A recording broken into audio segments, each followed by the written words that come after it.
Ambassador Varl Thax had done this 412 times before. He stood on the observation deck of his diplomatic vessel, watching another primitive world grow larger in the viewing window. This one was called Earth by its inhabitants. A small blue planet covered mostly in water, circling an unremarkable yellow star at the edge of the galaxy. His assistant, a young officer named Keth, handed him the intelligence report. Viral barely glanced at it. He had seen hundreds of these reports, and they all said the same thing. Primitive species. Limited technology. No threat whatsoever. Category 7 civilization, Keth said, reading from the document. They have only recently developed fusion power. Their fastest ships take months to travel between planets in their own system. They are divided into nearly 200 separate governing bodies that frequently fight among themselves. Viral made a sound of amusement. Divided species are the easiest. They will argue among themselves about how to respond, and while they argue, fear will do our work for us. The Galactic Council's Dominion hegemony had ruled this part of the universe for 12,000 years. In all that time, no species had ever refused their demands. Why would they? The hegemony controlled the largest fleet of warships ever assembled. They possessed technologies so advanced that primitive species often mistook them for gods. Resistance was not just futile. It was unthinkable. The tribute demands were always the same. Each new species encountered by the hegemony was required to provide regular shipments of resources, biological samples for study, and living workers for the great mining colonies that fueled the empire's endless expansion. In return, the species received protection from other threats and the privilege of continued existence. It was a simple arrangement. Viral had never understood why some species wept when they heard the terms. They should be grateful. The alternative was extinction. His ship entered orbit around Earth, accompanied by 12 warships arranged in perfect formation. This was more firepower than necessary for such a primitive world, but the hegemony believed in impressive displays. Fear was the foundation of obedience. The transmission was sent to every major population center on the planet simultaneously. Viral had recorded it himself, speaking slowly and clearly so that even simple minds could understand. The terms were explained in detail. The consequences of refusal were made unmistakably clear. Then Viral waited. This was his favorite part. He enjoyed watching the panic spread across a planet's communication networks. He liked observing the desperate conversations between leaders, who suddenly realized how small they truly were in the vast darkness of space. Earth's communications networks did show activity. Massive amounts of activity, in fact. The humans were talking to each other constantly, their primitive electronic signals flooding every frequency. But none of those signals were directed at Viral's ship. One day passed. Then two. Viral's amusement turned to impatience. They are still discussing among themselves, Keth reported. Our linguists are monitoring their broadcasts. It seems they have formed some kind of emergency council to coordinate their response. Primitives, Viral muttered. They waste time with committees while their fate hangs in the balance. On the third day, a single transmission finally arrived. Viral was in his private quarters when Keth burst in without knocking, his face pale and his hands trembling. Ambassador, you need to see this. They went to the communications center, where the entire staff stood in confused silence. The human transmission was displayed on the main screen. Viral looked at it and felt his body go cold. The message did not come from any single nation. It came from something called the United Earth Response Council, apparently a new organization formed specifically to answer the hegemony's demands. The message contained no greetings, no explanations, no requests for negotiation. It contained only one word. No. Viral stared at the screen for a long moment. There must be an error in the translation, he said. Have the linguists check it again? They checked it 7 times. The translation was correct. The humans had sent a single word. No. That was their entire response to the hegemony's demands. Perhaps they do not understand the situation, Keth suggested nervously. Perhaps they think this is some kind of test or trick. Should we clarify our position? Viral nodded slowly. Send a request for clarification. Explain in simple terms What will happen to their planet if they refuse to comply? The message was sent. The response came back within the hour. No, the same word. Nothing else. And then the humans did something that shocked Viral more than anything in his long career. They cut off all communication channels. They simply stopped responding. In 12,000 years of hegemony rule, no species had ever said no. They had begged, pleaded, bargained, wept, and screamed. Some had asked for more time. Others had requested modifications to the terms. A few had even tried to fight, launching pathetic attacks against hegemony. Warships before being swiftly destroyed, but no one had ever simply refused and then gone silent. No one had ever treated the hegemony's demands as something that could be dismissed and ignored. Viral returned to his private quarters and sat in the darkness for a long time. He was trying to understand what had just happened, but his mind kept getting stuck on the same impossible fact. The humans had said no. They had said no as if they had the right to say it, as if the hegemony's power meant nothing to them. He thought about his career, about all the species he had brought into compliance. He remembered the fear in their eyes, the trembling of their voices. He had always believed that fear was the natural response to power. He had never considered that some species might simply choose not to be afraid. Something unfamiliar stirred in Viral's chest. It was a cold feeling, uncomfortable and strange. He did not recognize it at first because he had never experienced it before. It was the beginning of fear. He drafted his report to the Galactic Council that night, choosing his words carefully. The humans had refused the tribute demands. They had cut off communications. They showed no signs of military mobilization, no indication of panic or distress. They had simply said no and continued with their daily lives, as if nothing important had happened. As he sent the report, Viral looked out his window at the blue planet below. Somewhere down there, billions of humans were sleeping, eating, working, and living their lives without any apparent concern for the warships orbiting above them. For the first time in 412 missions, Ambassador Viral.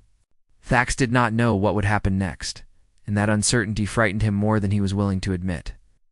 The news of Earth's refusal spread through the Galactic Council faster than light itself.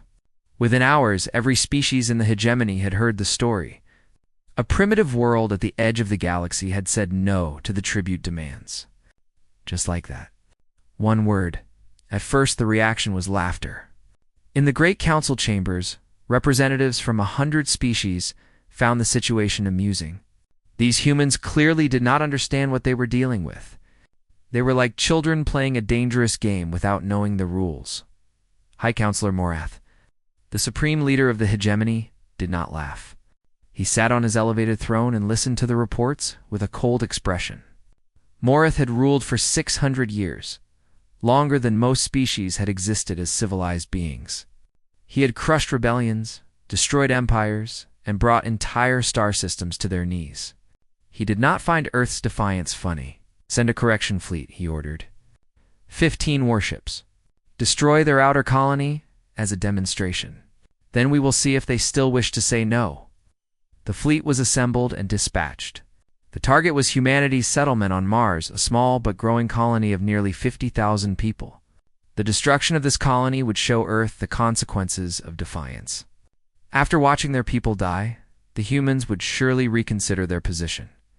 Commander Zeth led the attack fleet.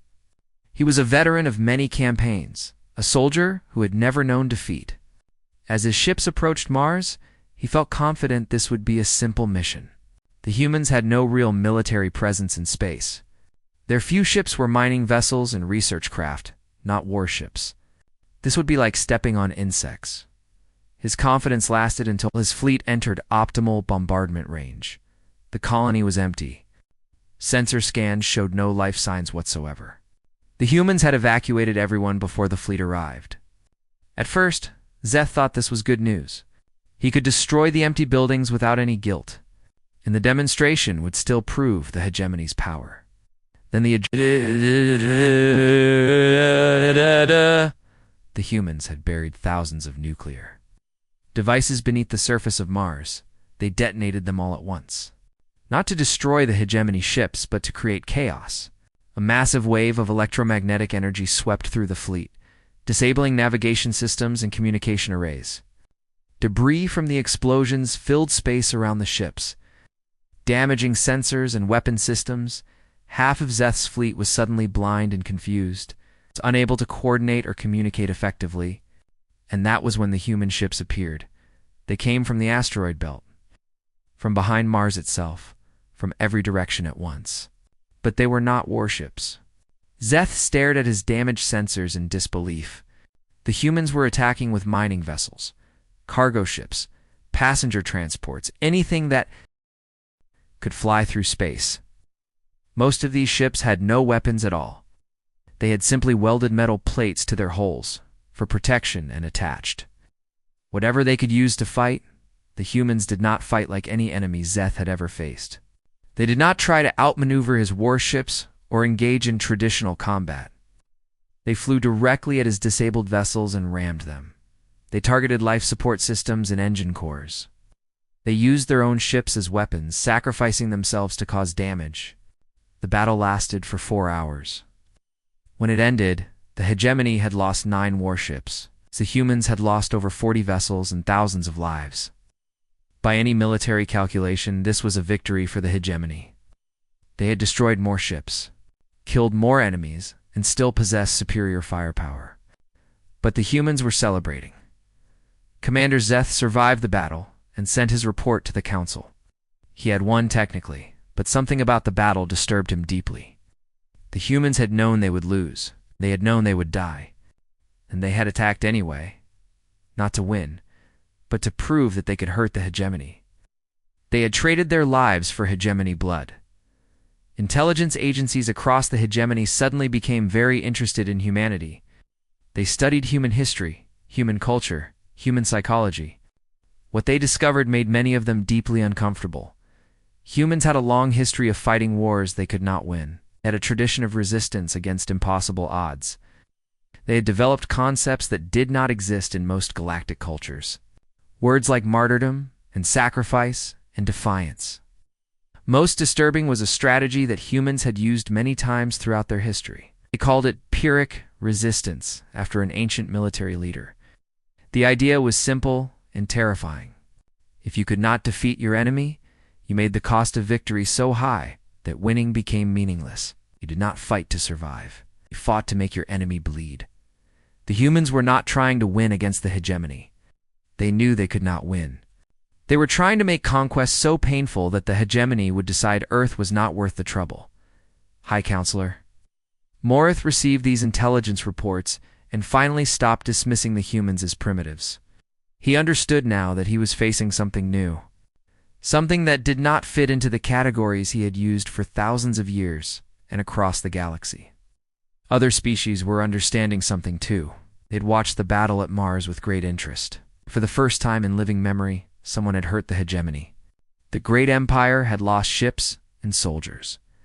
They had been forced to fight for what they usually took without resistance. The tribute species had always believed the hegemony was invincible. That belief was the foundation of their obedience. Now cracks were appearing in that foundation. On a dozen worlds, people began whispering to each other in secret. If the humans could fight back, perhaps others could too. The hegemony could be hurt, perhaps they could be stopped. These were dangerous thoughts, thoughts that could get people killed. But they spread anyway, moving from person to person like a fire that would not die. Ambassador Viral Thax watched the recordings of the battle from his station in Earth's orbit. He had hoped the demonstration would break the human spirit. Instead, it seemed to have made them stronger. Their news broadcasts were not filled with grief and despair. They were filled with pride and determination. The humans knew more ships would come. They knew the hegemony would return with greater force. And they were preparing for it, building more ships, training more pilots, digging deeper shelters. They were getting ready to bleed the hegemony. Again, Viru looked at the blue planet below him and felt that cold feeling in his chest grow stronger. He was beginning to understand that he had started something that could not be easily stopped. He had given the humans a chance to say no, and they had taken it. Now the whole galaxy was watching to see what would happen next. The Galactic Council, gathered in their great chamber to decide Earth's fate. Representatives from every tribute species filled the massive hall, sitting in curved rows that rose toward the domed ceiling. In the center, High Counselor Morath sat on his throne of dark metal, looking down at the assembly with ancient eyes. "The humans must be destroyed completely," Morath declared. "We will send a fleet of 100 warships. We will burn their planet until nothing remains alive. This is the only way to restore order." The chamber should have erupted in immediate agreement. For 12,000 years, the council had followed Morph's commands without question. His word was law, and his decisions were never challenged. But this time, something different happened. When Morath called for the vote, 3 species refused to raise their hands. The Velith, the Quorum, and the Tesseri sat in silence, their representatives looking straight ahead with expressions that revealed nothing. Morath stared at them with cold fury. "You abstain? You dare to abstain from a council vote?" The Velith ambassador rose slowly from his seat.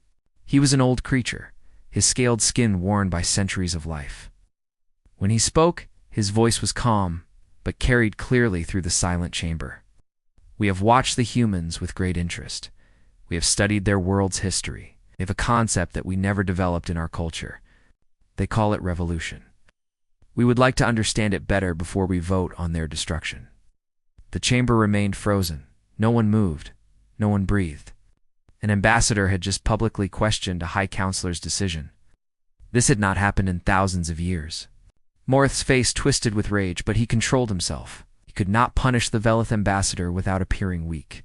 He could not force the vote without revealing that his control was slipping. So he adjourned the session and stormed from the chamber, leaving the representatives to whisper among themselves. The abstentions were small in number, but their meaning was enormous. The hegemony's power had always rested on one simple belief: resistance was impossible. Every species obeyed because they thought they had no choice. Now 3 species had demonstrated that choices still existed. They had not refused to vote. They had simply chosen not to agree. News of the abstention spread through the galaxy almost as quickly as news of Earth's original refusal. Suddenly, the hegemony looked different. Not weaker exactly, but less permanent. Less absolute. For the first time, people could imagine a universe where the Council's demands might be questioned. On Earth, humans knew nothing of the Council's internal politics. They were too busy preparing for the attack they knew would come. Underground cities were being constructed on every continent. Food supplies were being stored in hidden locations. Cultural treasures and scientific knowledge were being copied and distributed so that even if the surface was burned, something of humanity would survive. But the United Earth Response Council had also been busy with another project. They had been trying to send a message to the galaxy, and after weeks of effort, they finally succeeded in broadcasting it through hegemony communication networks. The message was simple. It did not ask for help or military support. It did not beg for mercy or offer terms of surrender. It simply said, "To all species under hegemony tribute, Earth asks nothing of you. We do not request your aid. We do not expect you to fight on our behalf. We only offer you the knowledge that submission is a choice. For 10,000 years, you chose compliance because you believed it was the only option. We are proof that it is not. Whatever happens to us, remember this. Someone said no. That means anyone can say no. We are small. We are young. We are probably going to die. But we will die free. That freedom cannot be taken from us, no matter how many ships they send." The hegemony intercepted the message and tried to suppress it. It blocked transmission. Networks arrested anyone caught sharing it, and threatened severe punishment for anyone who repeated its words. But messages have a way of spreading despite efforts to stop them. Fragments of Earth's broadcast leaked through 1,000 cracks in the hegemony's control. On mining colonies and factory worlds and agricultural planets, workers whispered the words to each other in secret. The message was written on walls and carved into stones and passed from parent to child, and along with the words, a symbol began appearing. Just one simple word, written in Earth's most common script, "No." High Counselor Morath saw reports of this symbol appearing across hegemony space and understood that he was facing something he had never encountered before. He had spent his long life fighting military enemies with ships and soldiers. He knew how to defeat armies and conquer planets. But he did not know how to fight an idea. The humans had transformed themselves into something more than a civilization to be crushed. They had become a symbol of possibility. Even if Earth was destroyed, that symbol would remain. Ow. Every species in the galaxy would remember that someone had refused, that someone had chosen death over submission. Morath ordered the construction of the largest fleet in 3,000 years. 200 warships would travel to Earth and destroy it completely. There would be no survivors, no refugees, no one left to inspire future rebels. The humans would be erased from existence. But the fleet would take 18 months to assemble and travel to Earth. 18 months was a long time, long enough for ideas to spread, long enough for fear to fade, long enough for courage to grow. Ambassador Viral Thax requested a transfer away from Earth, but his request was denied. He was ordered to remain in orbit and observe the humans until the fleet arrived. Every day he watched them working, building, preparing. They knew death was coming, and they did not hide or weep. They were getting ready to face it standing up. Viro had once believed that fear was the only rational response to overwhelming power. Now, he was beginning to wonder if the humans understood something that the hegemony had forgotten. Perhaps there were things worth dying for. Perhaps freedom was one of them. He kept these thoughts to himself. But he was not the only one thinking them. Across the galaxy, in the shadows and the secret places, others were beginning to think the same thing. The Grand Fleet moved slowly through space toward Earth. A wall of metal and fire stretching across the stars. 200 warships, the greatest military force assembled in 3,000 years. High Counselor Morath had personally approved every ship, every commander, every weapon. There would be no mistakes this time. Earth would burn, and the galaxy would learn the cost of defiance. But while the fleet traveled, the galaxy was changing. It started on Tessari Prime, a mining world that had paid tribute for 8,000 years. The workers who dug precious metals from deep underground had always been obedient. They had worked in dangerous conditions for little reward because they believed they had no choice. Then one morning, they chose not to work. There was no violence, no speeches, no organized movement. Workers simply did not show up at the mines. When security forces were sent to investigate, they found empty homes and abandoned equipment. The workers had vanished into the wilderness areas of the planet, regions so harsh and remote that the hegemony had never bothered to map them. Production stopped. Tribute quotas went unfilled. The Tessari government sent frantic messages to the Council, begging for guidance. But the Council's attention was focused on Earth, and the Grand Fleet could not be diverted to handle internal problems. So the Tessari mines stayed empty. The Quorum were next. They had always been an orderly species, respectful of authority and tradition. But even orderly species could change when given a reason. A petition appeared, signed by 40 million Quorum citizens. It demanded a vote on continued tribute participation. At the top of the petition was a single human word that needed no translation. The Quorum ruling council tried to suppress the petition, but copies spread faster than they could be destroyed. For the first time in their history, Quorum citizens were openly questioning whether their government had the right to surrender their labor and resources to foreign powers. Similar stories emerged from a dozen other worlds. Workers stopped working. Citizens started questioning. Officials who had always enforced hegemony demands suddenly found themselves unable to do so. The mechanisms of control that had functioned perfectly for thousands of years were grinding to a halt. High Counselor Morath received these reports and felt something he had not experienced in centuries. Doubt. He had built his empire on fear, and fear had always been sufficient. But the humans had introduced something that fear could not defeat. They had introduced hope. The Grand Fleet continued toward Earth, but its journey was taking longer than planned. Several ships required repairs. Others had been diverted to deal with minor uprisings on tribute worlds. The formation that had begun with 200 warships is now numbered 180. Ambassador Viral Thax watched all of this from his station in Earth's orbit. He had been observing the humans for over a year now. He had come to understand them in ways that most hegemony officials never would. They were not stupid or primitive. They were simply different. Humans planned for the future in ways that other species did not. They built things they knew they would never see completed. They planted trees that would take centuries to grow. They wrote books for readers who had not yet been born. They understood time differently, thinking not just in terms of their own brief lives, but in terms of generations stretching into the distant future. When Tyrell finally understood this, he understood why the humans had said no. They were not just thinking about themselves. They were thinking about every species that would ever face the hegemony's demands. They were willing to die so that others might learn to live free. Viral requested a private audience with High Counselor Morith. It took weeks to arrange, but eventually he stood before the ancient ruler in a small meeting room far from the great council chamber. "We need to negotiate with the humans," Viral said. "Not from strength. From necessity." Morith's eyes narrowed. "Negotiate. We do not negotiate with tribute species. We command and they obey. With respect, High Counselor, they are not obeying, and their disobedience is spreading. Every day the fleet travels toward Earth, another world stops paying tribute. Another population begins asking questions. We cannot destroy Earth fast enough to stop what has already started." Morith stood and walked to a window that looked out over the hegemony's capital city. Towers of glass and metal stretched toward the sky, monuments to 12,000 years of absolute rule. "What would you have me do?"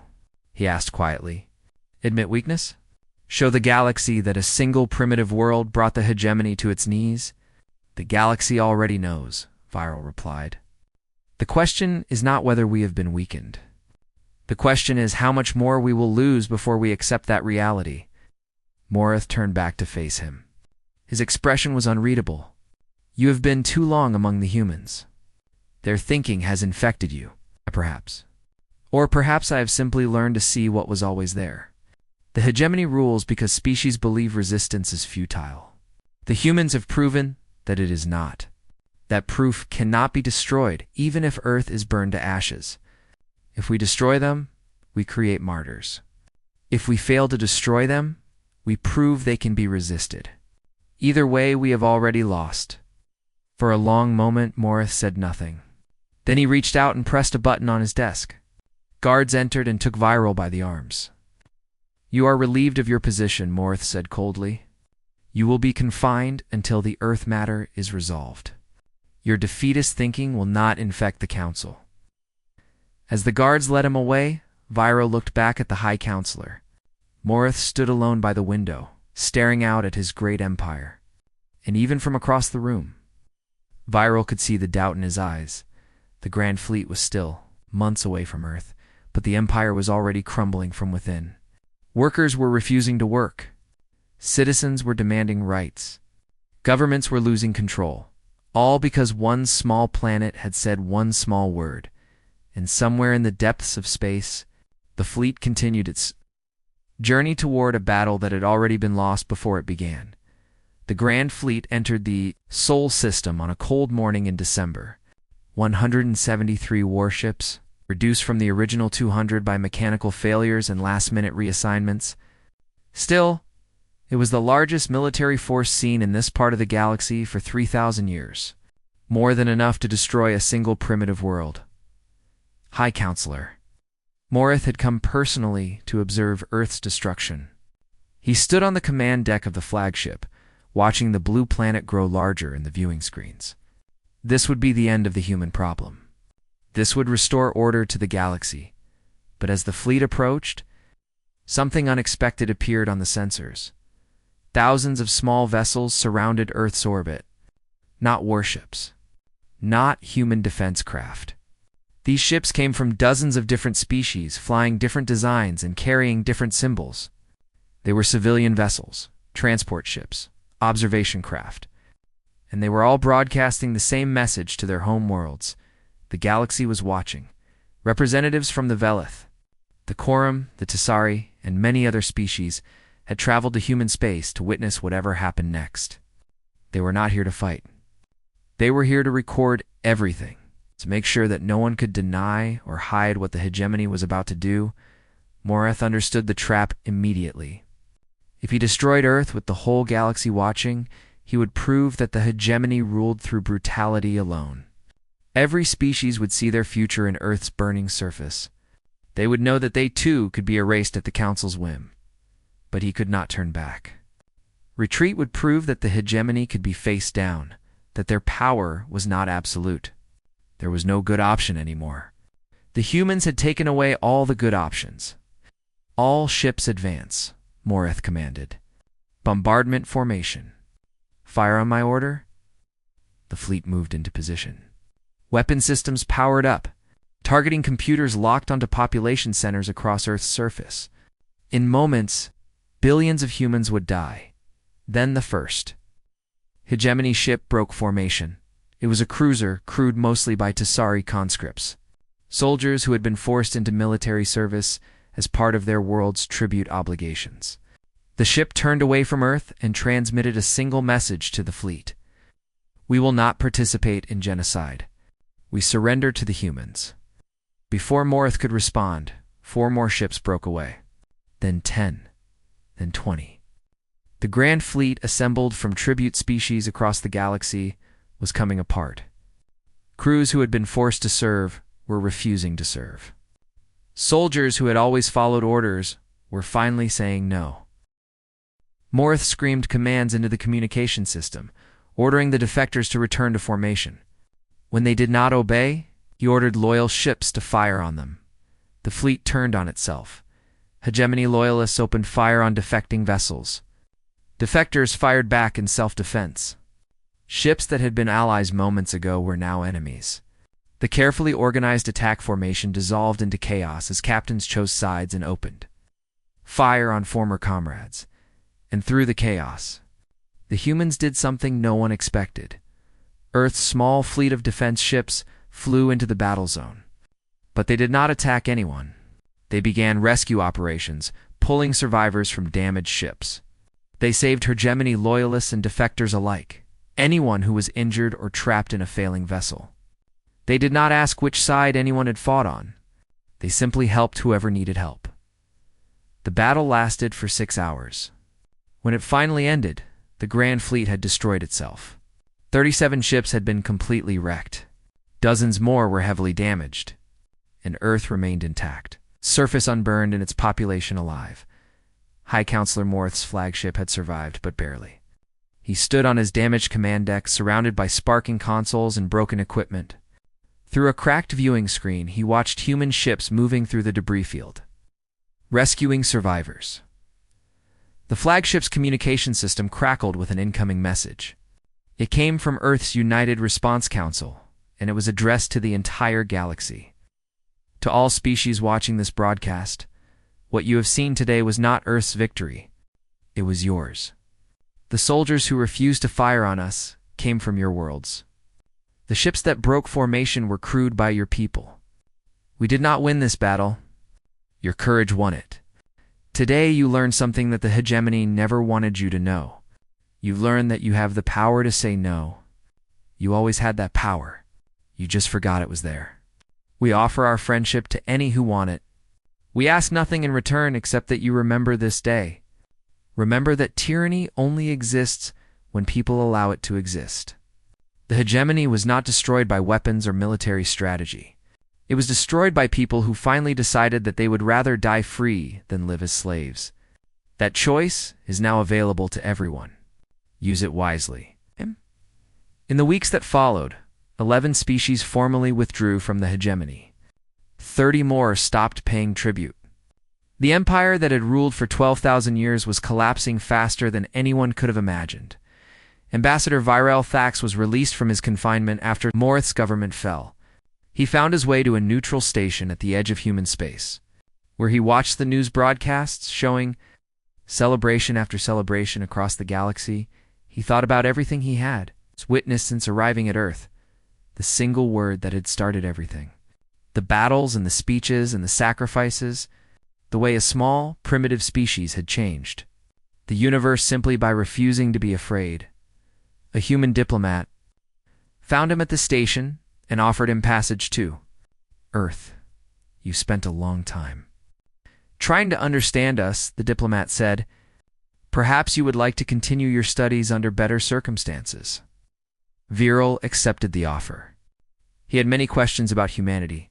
He suspected it would take years to find all the answers. As his transport approached Earth, he saw the planet where everything had begun. Blue oceans and green lands and white clouds. A small world, insignificant on any galactic map. But from this small world, a single word had spread across the stars and changed everything. That word was still spreading now. Carried by freed slaves and rebellious workers and ordinary people who had finally remembered that they had the right to choose their own fate. No, it was such a small word, but sometimes small words could move the universe.